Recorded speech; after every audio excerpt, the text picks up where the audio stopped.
Hello guys, today we're going to talk about how you can move around the viewport inside of Maya. So the way you will move around the viewport is by holding the Alt button and the left mouse button in order to tumble, the Alt button and the middle mouse button to pan,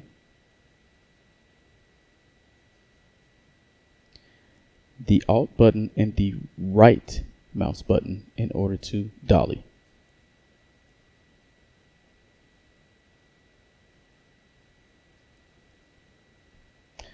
Another button that you can press in order to focus in on a selected object is F.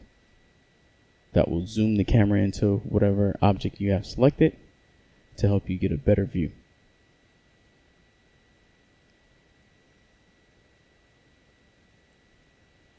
This is how you'll be able to move around your objects inside of the Maya viewport. Hope this was helpful. Till next time, art is freedom.